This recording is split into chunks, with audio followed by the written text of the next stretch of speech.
Health, Psychology and Human Nature with André Sturesson.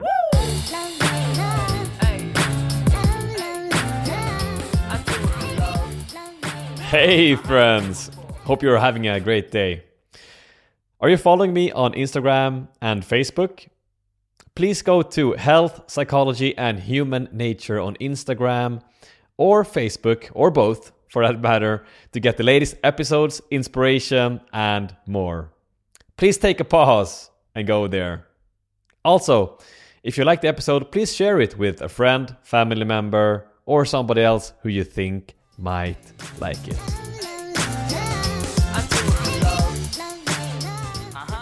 Welcome back, friends, to another episode of Health, Psychology and Human Nature with me, André Sturesson. A science-focused podcast where we explore, learn and improve our lives together. What are emotions? And what problems can we get from our emotions? And how can you handle your emotions in a better way?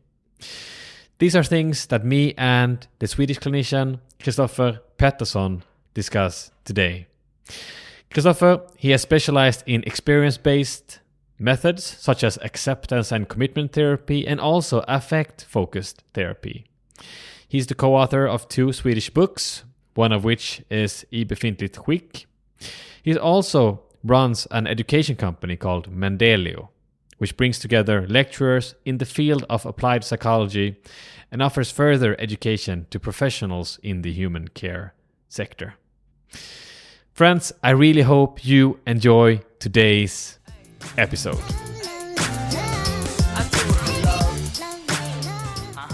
Kristoffer, welcome to the show. Thank you. Nice to have you here. Yeah. Vad svarar man då? Good question. Okay, so today we're going to talk about emotions. Yes. And I think that is something that a lot of us have different thoughts about and some of us have problems with. So I think there's a lot of people who will be interested in learning more about what emotions are and how we can deal with emotions. Absolutely. And everyone has intimate experience with them as well. Sorry? Everyone has intimate experience with them as well. For sure. Yeah. For sure. Maybe I could start off asking, like, how did your interest in emotions come about? Like, why are you interested in emotions? It started a long time ago. I read a book before I started to study to be a psychologist. I read a book about emotional intelligence, and I was really fascinated by the idea that it might be that we have like inborn emotions that serve different functions and help us in a different way. And this idea was something completely new for me. I hadn't thought about it or even considered the value of emotions. I was probably like emotional blind when I grew up. Okay, so this really fascinated me. So it might even be like a big part of why I became a psychologist. So that's the starting point. Yeah. Very interesting. I think that is something that, I mean, there's a lot of us who are not really aware of what is going on inside and not really aware of the emotions that we have. I think that's quite common. Absolutely. And that doesn't mean we are not affected by emotions. I think I was really affected during my teenage years, but I didn't thought about it. I didn't recognize that was happening. Exactly. Interesting. Okay, so your interest came about from reading about emotional intelligence, and that somehow shaped your interest in emotions and everything. Yeah. So basically, I started searching for where can I learn more about this, and I started reading psychology books. I actually studied philosophy for one semester, and I realized that I didn't got any answer for what I was searching for. So then I started studying. You didn't get any answer from the philosophy, or no, right? only like confusion. Yeah, yeah. True. So you went to the science instead. Yeah, cool. Yeah, interesting. Perhaps we could just get into then what emotions are. I think that would be a good way to start. So, like, what if I ask you what emotions are? What would you say? The first thing I would say is that we aren't really sure yet. Emotional research is really complex, and a lot of answers we still don't have. Like there are many questions. And many theories that conflict in different ways. Basically, like we haven't advanced the emotion research that much. We have important clues, of course, but it's a complex field. Interesting. So we know some things, but there's a lot that we still don't know. Yeah, absolutely. And you can think about it this way, like there are, like when we speak about emotion, we mean different things. Like some people think about thoughts when they like explain emotions. Some people think about bodily reactions, like what you feel in your body. Some people considered like the facial expression or the body language is the core of emotion, and still other like put the focus on the action tendencies, like what you tend to do when you feel something, and these different components might all be construed as emotion, might even like be a part of what we call emotion.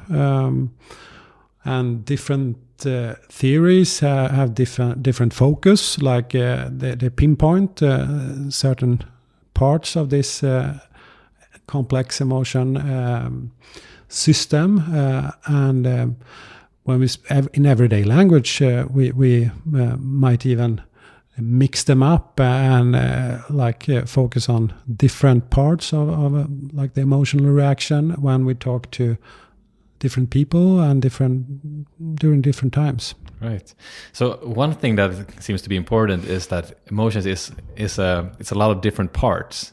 It seems to be, in a way. So it seems to be all the things going on inside of us. It seems to be perhaps some tendency to, if you're angry, maybe you're more of a aggressive stance, and perhaps it's other things as well that goes into the concept of emotion. Yeah.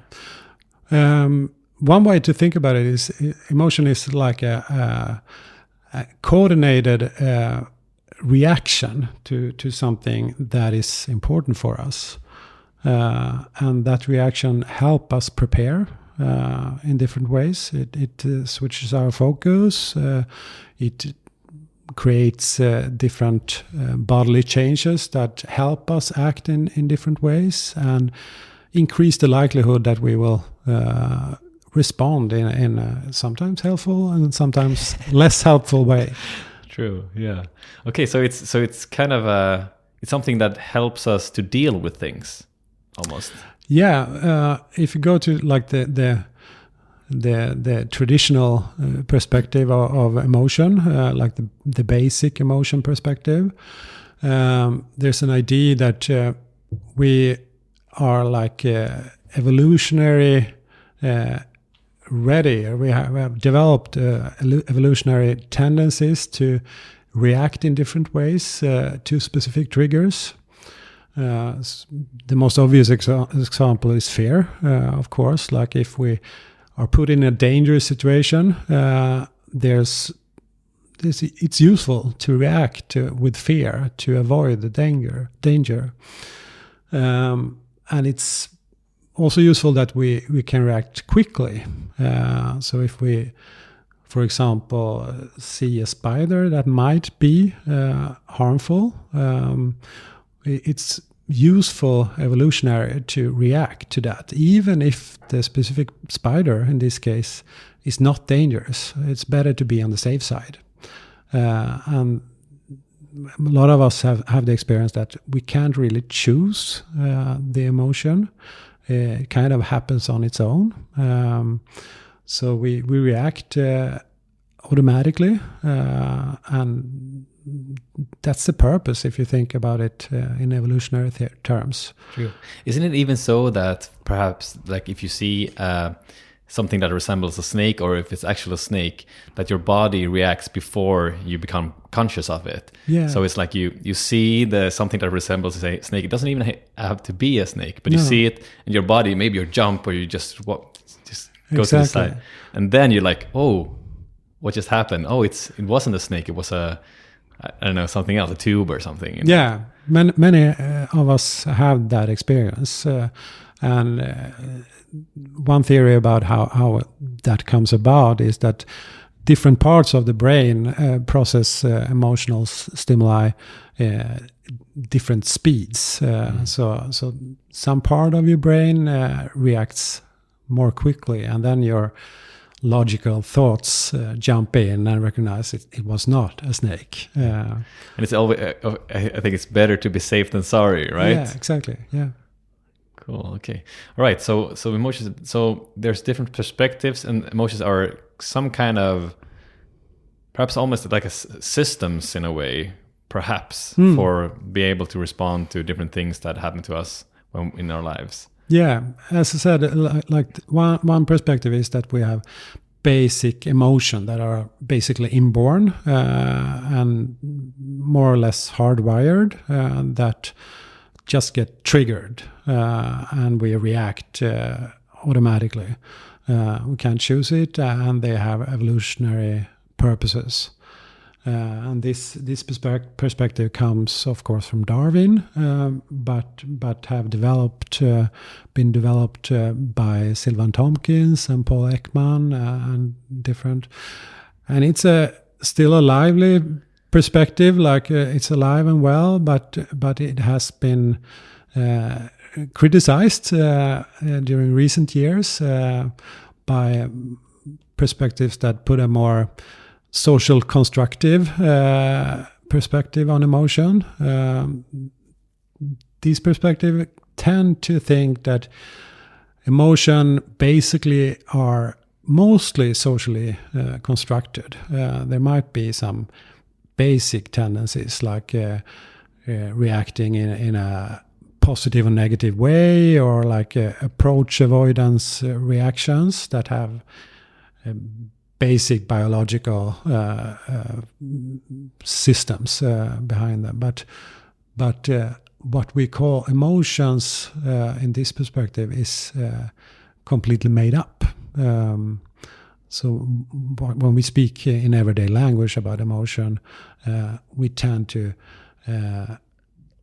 think that we have a really predictable, very stable reaction, but in reality it might very well be very different reactions that we label as a specific thing.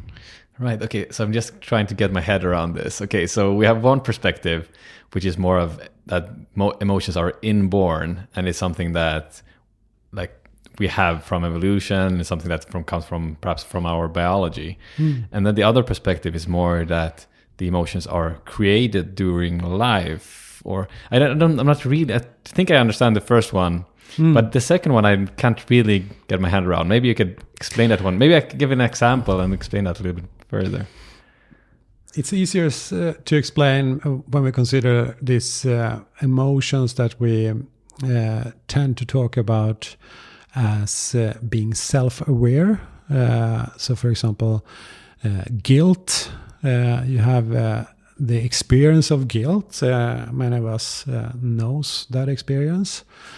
And it's quite easy to recognize that when we feel guilt, it's intertwined with different thoughts, like ideas about how have I behaved. Maybe I did something wrong, and I regret it, and I understand that it was wrong, and that people expected something else of me, and all these things that are layered on top is quite obviously socially created. Like we aren't born feeling guilty about not giving our partner the perfect gift for a birthday.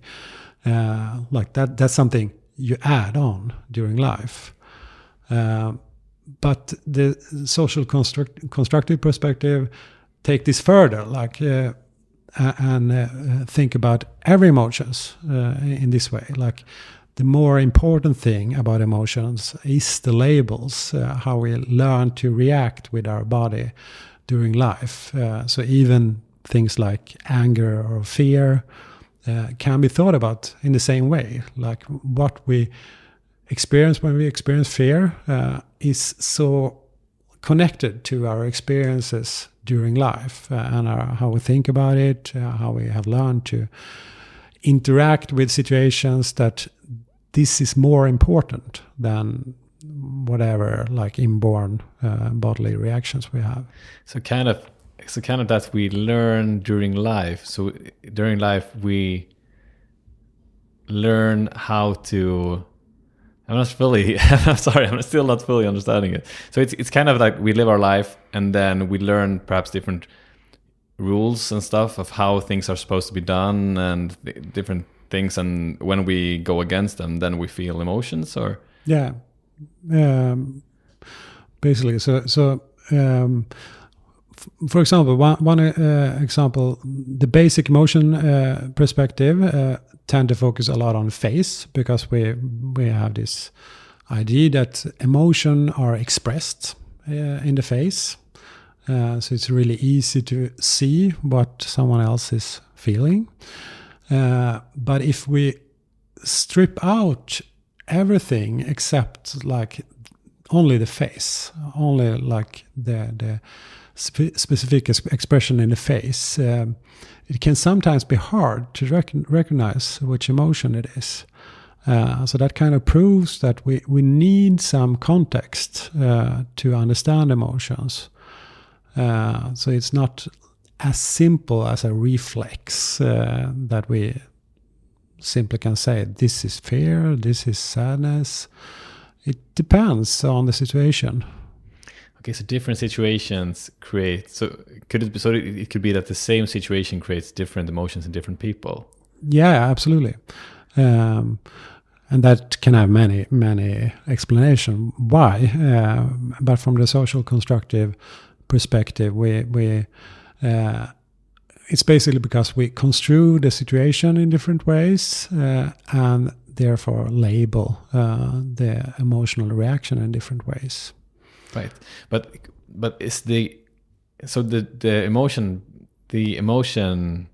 like let's say from different situations and different things that we learn create different emotions, but are the emotions the same? So I mean, from both these perspectives, is anger still anger in both, and sadness or whatever? I mean, are the emotions the same, or is it just that they are created differently? Or from the social constructive perspective, the bodily reaction behind, for example, fear or anger might be pretty much the same, but we label it differently depending on the situation and our experiences. So from this perspective, the bodily reactions are not that specific to the situation. But from a basic emotion perspective, the reactions are more specific. Right. But in the second, the socially constructed perspective, so then it's harder to say what it is, what emotion somebody has. Well, it makes more complex, but at the same time, if this perspective turns out to be true, and I don't think this is settled in the emotional research yet, but if this turns out to be true, that emotions are mostly constructed, it also creates opportunities, because then might not be that we are trapped in the emotion in the way we tend to think about it. It might be that we are there are more possibilities to react in different ways, and we might even have more control over it. Okay. So just to understand, so does this mean that from this perspective that, let's say if you had two different persons, so let's say two twins who have two different lives.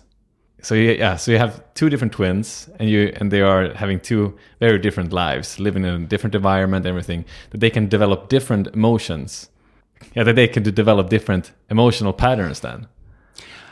And that would be true even if in the basic emotion perspective as well, because we all have experience in life that shapes how we respond. This is a more basic question, like what is emotion, like in the biological sense, in the body. You can think about it this way, like from a social constructive perspective, the body is simply a part of the environment that the brain tries to understand, and it reacts in different ways, and the brain try to analyze and predict what the body is doing, and that's where the construction happens. Like the brain put labels on the bodily reactions, and we have a quite an integrated language, so it tends to conform to these emotional labels that make it seem that they are like stable and inborn, but in reality they might be constructed. Okay, so it's a lot about how we interpret the different things that are happening in us can lead to different labels of emotions and even different emotions maybe. Yeah, probably. Yeah, I think I saw some study about that there was this guy who was walking over a bridge, and then at the other side of the bridge he met an attractive girl, I think, and then he rated himself very much attracted to the girl, but a lot of it was due to the arousal from walking across this bridge. So perhaps that is that something that's similar to this? That's a classic study. They compare that to someone that hadn't been walking on a bridge. Exactly. So that the reasoning, the interpretation of that was that fear somehow triggers like excitement. So maybe the excitement or like activation is the more basic thing that is happening in the body, and it leads to interpretations that are you feeling attracted or are you fear. So if he met a snake by the end of the bridge, he might have been more fearful. Exactly. Yeah. So yeah, and another classic study in this social constructive perspective is that if you give people a stimulant, makes the body react, like be more active, and then put them in different situations, they tend to interpret their feeling in different ways. So if you put them into a fearful situation, they say they are experiencing fear. But if you put them into a happy situation, they say that they experience happiness. But the bodily changes were the same. It was the same stimulants. Very interesting. So it's kind of what we think and what we think about the world and what we think about our emotions and what we think about what is going on affects what emotions we have. Yeah. Would you say that is kind of this thing in a nutshell, or but there are of course counter arguments as well, like for example there seem to be some inborn components of emotion, like for example it's much easier to learn to teach people to be afraid of spiders or snakes than for example flowers. So it's much more easily learned responses. Maybe we could. I think this is fascinating. So maybe we can just quickly go through like the pros and cons of the two different theories from your perspective, perhaps? I don't have the full grasp on what the pros and cons are, and the field are basically changing as we speak. If someone wants to read about this, there's a researcher called Lisa Feldman Barrett that has published a book called How Emotions Are Made, where she lay out her perspective. So she's a social constructivist. It's a really clear book, interesting to read, and she explains the basic emotion perspective well and the alternative social constructive perspective. But this is a complex field, and there are if you think about it as a scale, basic emotion on the one end and social construction on the other. There are many variants in between. Yeah. So yeah, it's complicated, and we still don't have the answers. It's good to know that it might not be that simple, but it still makes sense to what I think. I'm a clinician, so people talk about emotion in a systemic way.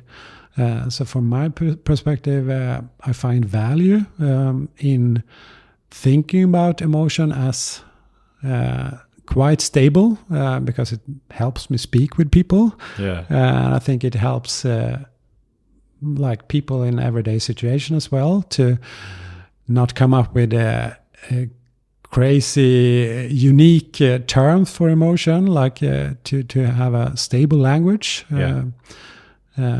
It's big part of how we communicate. For sure.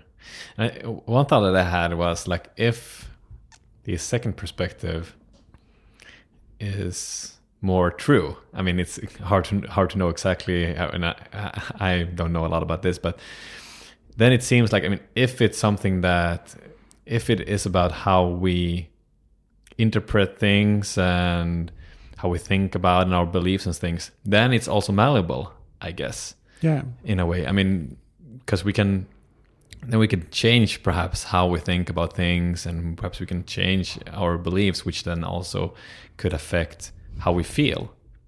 Yeah, absolutely. In the end, I suspect that this, as always in science, after time, it turns out that it was a complex mix of theories that was the most true theories. So in 10 or 20 years, we might have the answer, and it might be that some emotions are more inborn and some emotions are more constructed. So I think this these extreme views that it's either or will probably be proven wrong. Yeah, interesting. All right. I think it also will be very interesting to know a little bit more about what problems different emotions can cause us. I mean, you're a clinician, and you've been working with people who have problem with emotions. Yeah. So perhaps you could start off, what would you say are the most common problems people can have with their emotions? Well, the most common problem is, of course, anxiety. Most of us have experienced intense fear, anxiety, and this can, of course, create many kinds of problems, and there are a whole range of diagnoses that are centered around anxiety. So they can be divided up between what triggers it and what kind of reaction you have, basically. But the most common anxiety disorder is social anxiety. So fear of being embarrassed and doing something wrong in a social situation.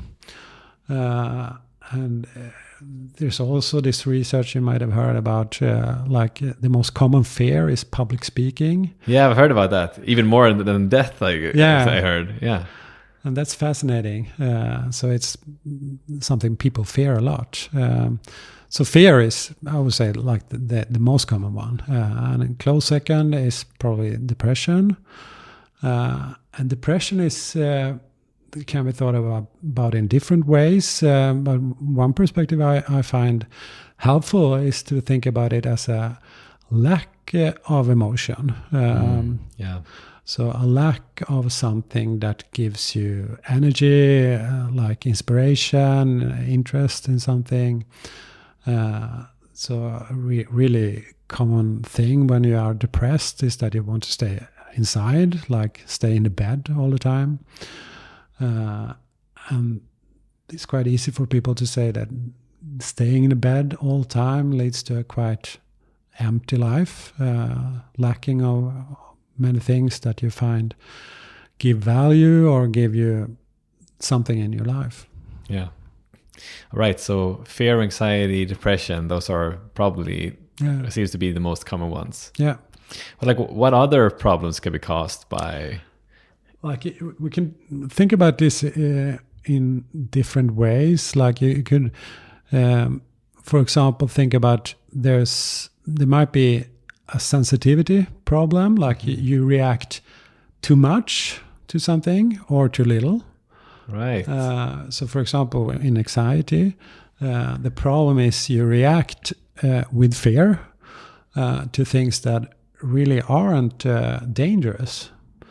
Like the helpful thing with fear is that you're supposed to react to fearful things so you don't get hurt or killed.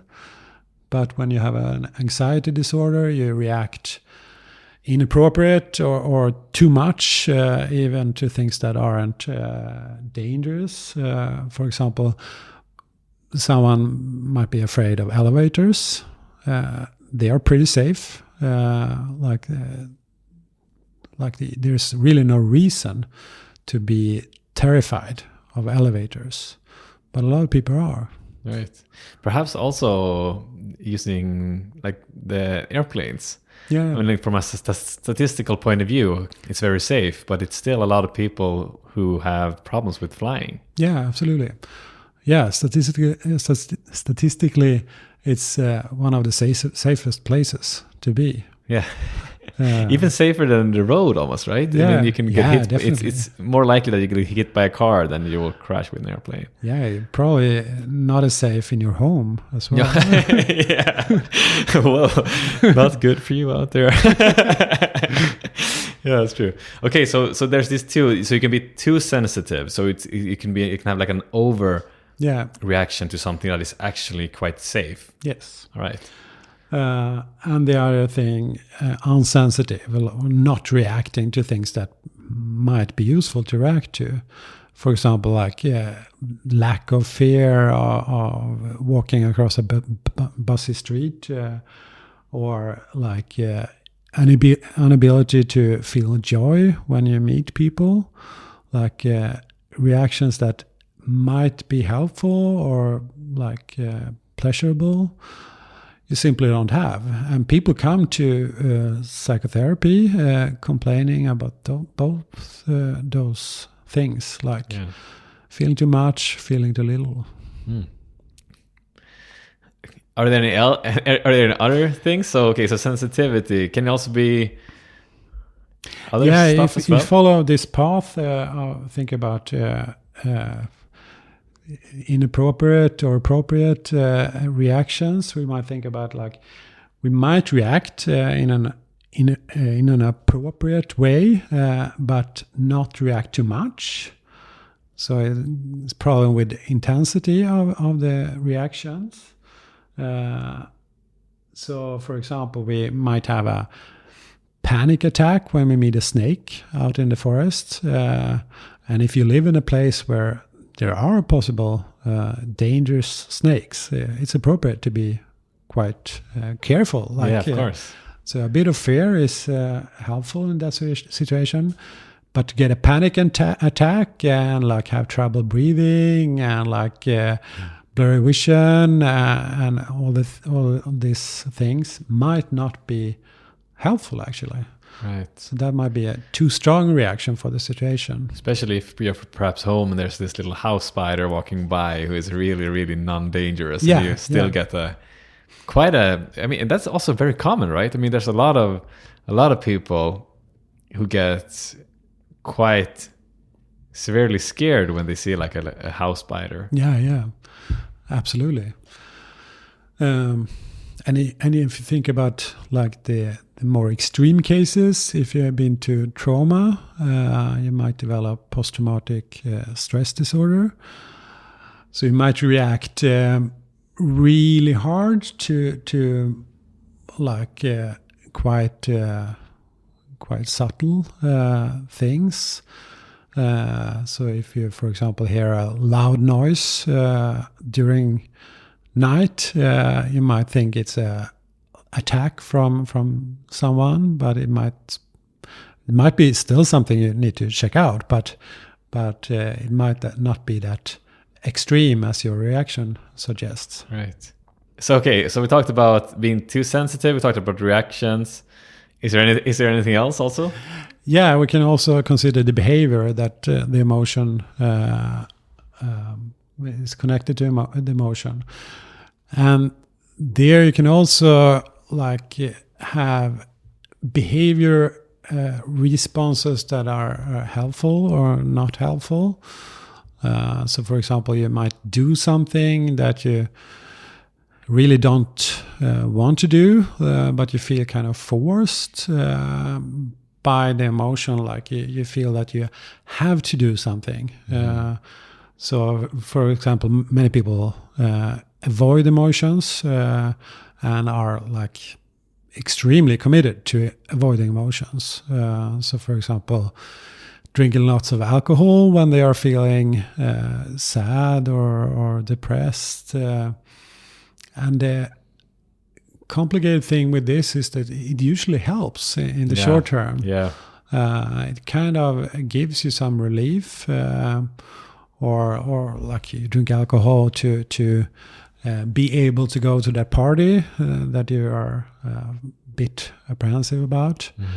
And it usually helps in the short term, but it tends also to like cement the reaction. Like you never learn that there's another way. Like you can't do it in other ways. You can even say it like this: like there's really not a problem with emotion, but they are harmless. Like they can't kill you. They can't do anything about your life, except it might cause you to do things that are harmful. Right. So that's the problem with emotion. So the behavior is kind of central. Like it's the most important part, and that's also where like people come into therapy, for example, because of the behavior problems that their emotion is causing. Yeah, that's an interesting point. So it's not the emotions per se, it's what they make you do, which is the most important problem then. Yeah, exactly. That's the most important thing. It also really makes sense. I'm just thinking about my own life. I mean, when I have anxiety or, when I felt low in my life, it's also this, you tend to do behaviors which you don't do when you are healthy, feeling well, it's, I can just relate. I can relate to that. It's a lot easier to do good decisions and behaviors when you're feeling well and when you're healthy than the opposite. Exactly. And this can like put people into traps because what most of us tend to do is to check how does I feel for the moment, and then they act according to the feeling. And that might be helpful in many cases, but it can also lead to traps. Like, as I said, like you start avoiding emotions. That really doesn't like reduce the emotion in the long term. But it also seemed to me like a lot of emotions that It seems like from perhaps the psyche's or the body's point of view, it seems to be the logical thing to try to get a relief from alcohol or whatever. That it seems to, since there's so many people doing these kind of behaviors, it seems to be some kind of, it seems to be logical in a way, not good for us, but it seems to be a way that is logical for our psyche and our bodies to react in. Absolutely. And like the whole society, it consists of messages that you should feel good. Feeling good is considered to be the normal thing. And if you're not feeling good, there's something wrong with you. So it's easy to understand that people it's uncomfortable. That's one part of it. But it's also like we get imprinted with a message that you should feel okay or happy. And that's kind of weird. Like if you think about it from an evolutionary perspective, like the purpose of emotion is not to make you feel good, is to make you stay alive. So I think it's a illusion that people should feel good. I read an article. It was kind of a comedy, comical article, but it was published in a scientific paper. It was called A Proposal to Classify Happiness as a Psychiatric Disorder. Mm-hmm. It has all the characteristics of a disorder. Like it's rare. It can cause problems.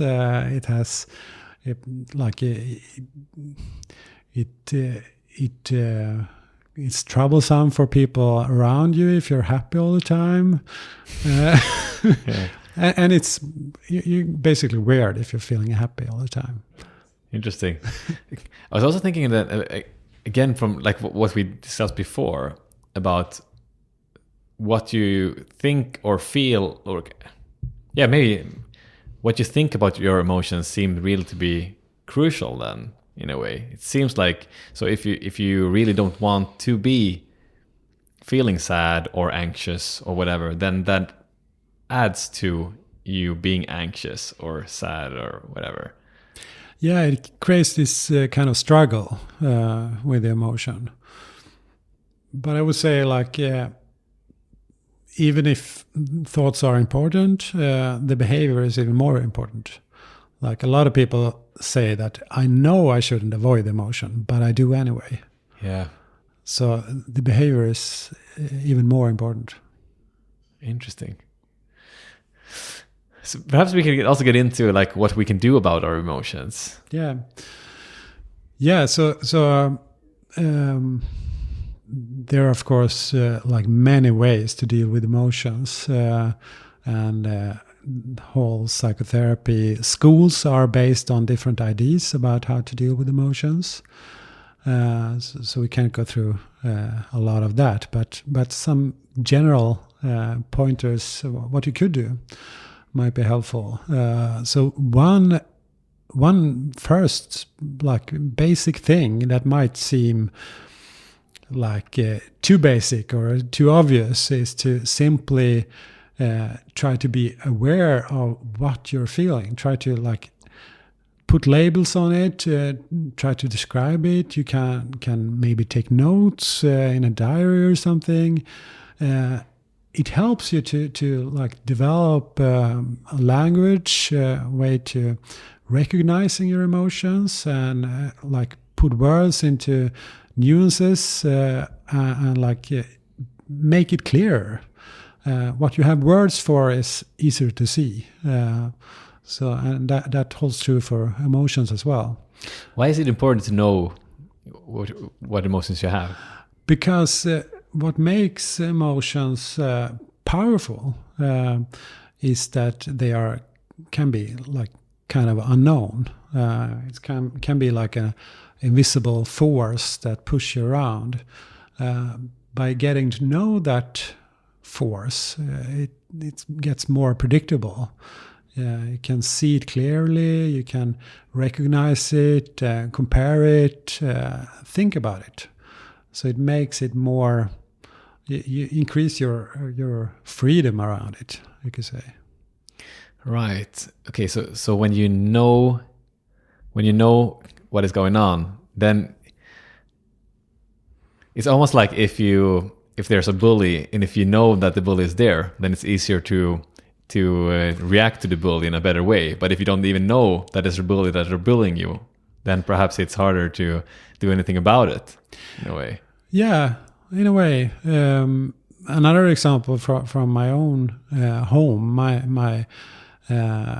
my daughter sometimes are afraid of things she saw in her dreams, like a monster or something. And if we do things like talk about it, she gets to describe it, maybe draw it. She tends to be less afraid. So if we get a clear picture of it, it kind of lessens the impact. Right. We're perhaps not as afraid of things that we can see more clearly and that we know are there in a way. Exactly. And it's also helpful in other ways as well. Like a big part of emotion is communication. Like we interact emotionally. And if we can explain what happens to us emotionally, we have a bigger chance of being understood and connecting with people. Right. Interesting. One thing that I've heard from mindfulness, and I think also acceptance and commitment therapy, is this notion of not having a resistance towards your emotions or feelings. I mean, in mindfulness, it's a lot about seeing them, not judging them in a way. This is, yes, from my understanding, and also in acceptance and commitment therapy, it seems like it's a lot about seeing them, accepting that they are there, and not being aversive towards them.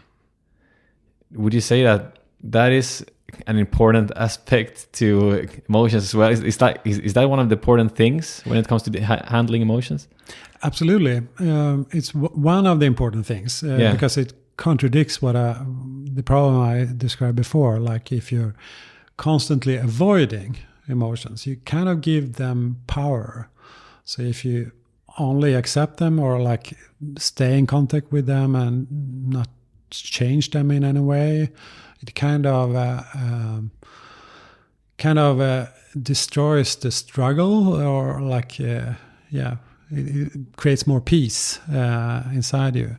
But there's one more important thing, that's not captured in mindfulness or acceptance and commitment therapy as much. That's sometimes the emotions have valuable information. Sometimes you can be well served to recognize them and see them as advisors. They might have good advice, and they might recognize things you haven't recognized yourself. So they might be wisdom in emotions as well. Right. Yeah. So you can learn from so what am I feeling? I'm feeling anxious. Why am I feeling anxious? Yeah. And then you might learn something about how your life is at this point in time, or you might learn something about how somebody else is treating you, or yeah. For example, if you've been abused in a relationship. And you ended the relationship and you got over everything, you don't have any negative consequences after that, but you meet another person and you kind of feel a bit anxiety, and you start to recognize this is something similar to what I was experiencing before. You might actually recognize before something bad happens, that this is not a good relationship. But this can also confuse us and see dangers where there aren't any dangers. Exactly. So it's complicated, but Yeah. it can go both ways. You can react to things that are not dangerous, but you can also recognize danger beforehand, like before you. Exactly. It can be kind of, if you felt bad during a period of time, then perhaps you can see the signs earlier. So, okay, now I'm feeling this way. Now I need to go and talk with my peers. Now I need to start exercising more seriously, perhaps, or whatever like good coping strategy you have. Yeah. So then you can start that more early because you got the information from the emotions in a way. Yeah, if you think about depression, like one of the main criteria for depression is hopelessness or meaninglessness. And it might even be a good thing to feel hopelessness when you're starting to be depressed, because it might give you information about the way you are dealing with your life at the moment. Might even be hopeless, like it might be a hopeless case, like it's not a good way to construe your life at the moment. So that might be a trigger for making some changes. Right. So you get the information that my life is hopeless. I shouldn't live this way. I need to act. And what most people do is they try even harder to do the things they have been doing. Right. So it kind of buries them even further into a hole. Right. And that's when they should go and see somebody who probably could help them. Yeah, well, or the first thing might be to make some healthy changes. Like people have pretty much all the time, they have some idea what they could do, but they don't do it. Yeah. Interesting. And if you continue with this, like how we could deal with emotion, like the next step after like getting to know your reaction is to put that in connection with what triggers the emotion. Like what makes me feel this way? So you kind of link the two together, the emotion with some kind of trigger. And then, like if you do nothing else besides these two things, you have come pretty far, I think. Like if you understand your own reactions in a better way, what causes them, what doesn't cause them, and how do I feel when I reacting, then you are in a pretty good position to actually do something different, because then you're aware and not surprised or like confronted by your emotions. You're more like you're preparing in advance instead. So it's kind of using your cognitive abilities. Now we're using hard words, but it's kind of like using, just making conscious decisions. Like, okay, this is what I'm feeling. I'm feeling this probably because of this. And what I would need to do now is probably to make a conscious decision to do something about it or change something, or simply like examine the usefulness with the emotion. So kind of question yourself: is this helpful or not? Should I act in line with emotion, or is it better for me to go up against the emotion? And it depends on the situation and your goals. But the most problematic thing is to like have the emotion controlling your life without you knowing it. That's the big problem. Why? Because you will get you will end up in situations you haven't really examined or thought about that you really want to, and you you will get pulled around. You will get into destructive situations, and you might miss out on things. Like some of the most important things in life comes from going against emotions. Like, for example, like going to school, study, you might feel bad for quite a lot of the times you need to study. If you don't go against that, you will never finish. Yeah, it's true.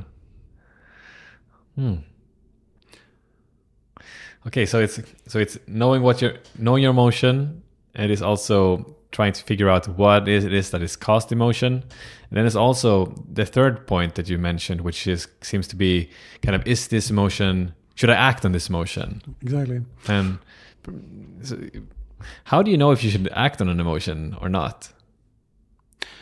Well, it depends on what's your like goals, basically, or values, like what you feel are important in your life. If you, for example, you feel anxiety over being rejected, you might like feel an increasing amount of fear if you get close to someone. That might not be a problem if you don't value connection. So that's only a problem if you find some value, you're interested in being in close contact with someone, then it's a good idea to act opposite, to try to confront this fear. And even though if it feels uncomfortable, it might be helpful or like healthy for you to be in contact and take one step further in closer contact, one step at a time. Like there's no reason to like jump in, get like a panic attack from this fear. But it's kind of like exercising. Like if you want to get in good shape, you might start walking and then a bit of running, like short distances at first, and then you build up to being more active. But you don't start your first day running a marathon. True. Okay, so it seems to be a lot about not being able to live your life and not letting your emotions stop you. And I would add to that also sometimes when you find it appropriate, and when you you view it as healthy or helpful to be ruled by your emotions, that might be good as well. Like for example,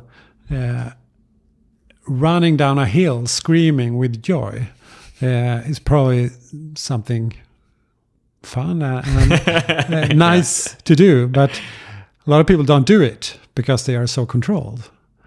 And children are experts at this. Like you can learn a lot by watching them. Like they follow their impulses, and quite often it's healthy. So it's kind of knowing, yeah. So you see what you're feeling. You then try to understand why you're feeling the way you are, and then it's kind of thinking about if you should, taking like a meta perspective almost on your emotions. Like, should I just, if it's something positive, should I just let it out? If it's something that is hindering me to be able to live my life, then perhaps I should do the thing that I want to, even though it causes me to feel anxiety or whatever. So it's kind of taking a meta perspective. It's kind of thinking about your emotion and then making conscious decisions in a way. Yeah. A metaphor I like to think about, it's not my own, it's a classic metaphor from William James. If you think about your emotion as a wild horse, it's completely wild, you can't sit on the saddle of the horse. That's the condition when you're a child. Like the horse jumps around, do crazy things, bite other horses, and but when you grow up, you kind of learn to tame this horse a bit. You can sit on the horse. You can direct it a bit. You can sometimes control the horse. But to ride a horse, you also need to appreciate that this is a horse with its own impulses and its own mind, if you like. So to keep the horse happy, you sometimes need to let the horse control as well. It has to it's an interaction, like you're in a relationship with this horse. To ride this horse, you need to not control it by force all the time, but not let it control all your directions either.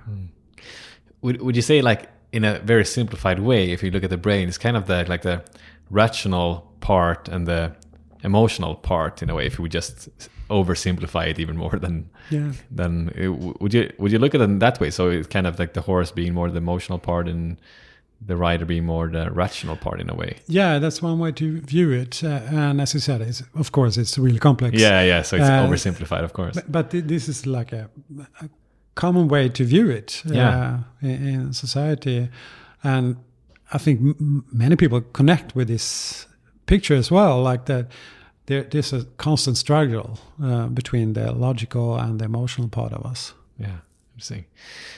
I think there's one thing more that I would like to talk before we head up, and that is also just because I know there's, as you said, there's a lot of people who has anxiety and these more things that they are living with constantly. What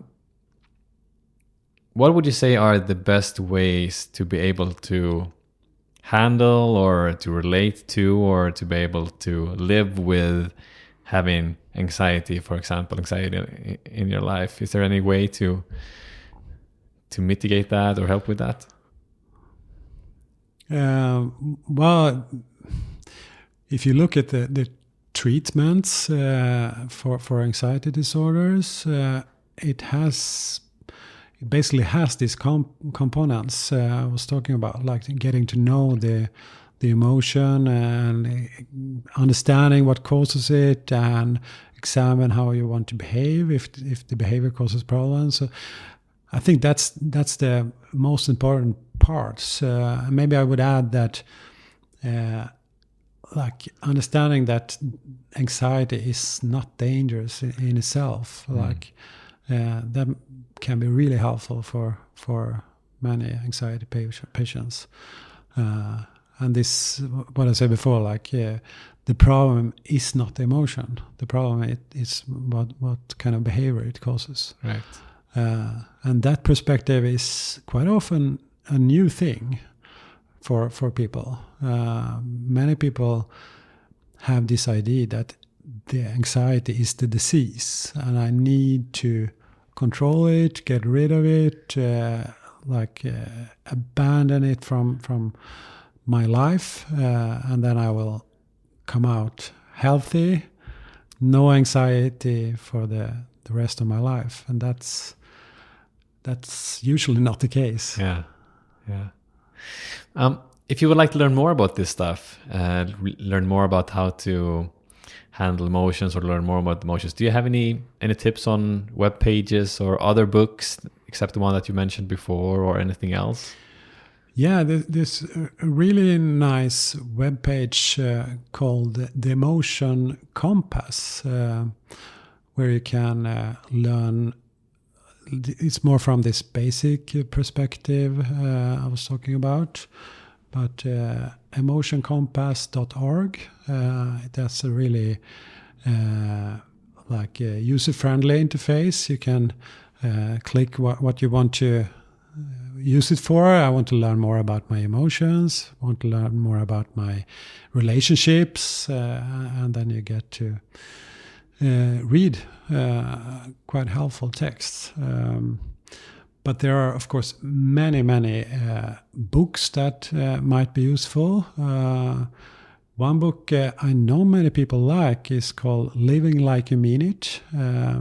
It's a specific method about how to deal with emotions that are based on affect-focused psychotherapy.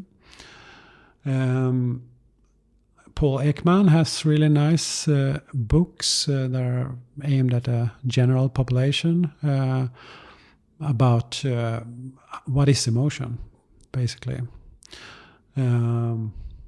If you have specific problems, for example, we talked about anxiety or depression, there are really good self-help books that are useful. The best thing is, of course, to use them in conjunction with some kind of support, psychotherapy, or like reading them together in a group with people with similar problems. But if you feel that you have a serious problem, you should, of course, seek professional help at first hand. And you might get the advice to deal with it by yourself, but just to be sure, because people can self-harm or even kill themselves because of emotion. So it's something to take seriously as well. Yeah, for sure. All right. If people would like to, I know you've also written books in Swedish, and I know you're also doing some interesting things now. So, like, where can people find you, and what else are you doing right now? Yeah, I've been the co-author of 2 books. One is called, in Swedish, it's called Affektfokuserad psykodynamisk psykoterapi. And the other book is called befintligt skick. And these books are from a perspective of like affect-focused psychotherapies. So I kind of specialized in that a bit, but I also do cognitive behavior therapy. That is also quite helpful for emotional problems. And I run a private practice where I see clients, and I also do supervision. And people can find me on my webpage, kristofferpettersson.se. I also run a education company called Mendeleo. You can find different kind of courses at mendeleo.se. So that's where people can find me. Interesting. A lot of interesting stuff. Okay, so before we head off, I would just like to know, like, what would you say? What is the take-home message for people who has been listening to this episode? Simplified, it's emotions are important, whether you like it or not, and hopefully they can be. You can view them as advice and listen to them, but not necessarily acting exactly as they say. Perfect. Big thank you for coming on and sharing all the things that you learned. I really learned a lot. So big thank you for coming on. Thank you.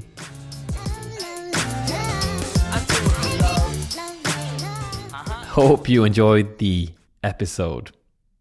Friends, I really need your help. I'm trying to get the podcast out there.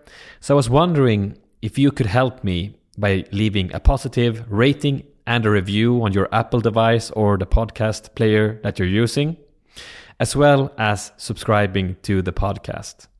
That really helps getting the show more visible on iTunes and other players. And if you don't know how it's done, then YouTube has a lot of great videos, so you can search there. All right, that's it. Take care. This podcast is for general informational purposes only and does not constitute the practice of medicine, including the giving of medical advice. The content of this podcast is not intended to be a substitute for professional medical advice, diagnosis, or treatment.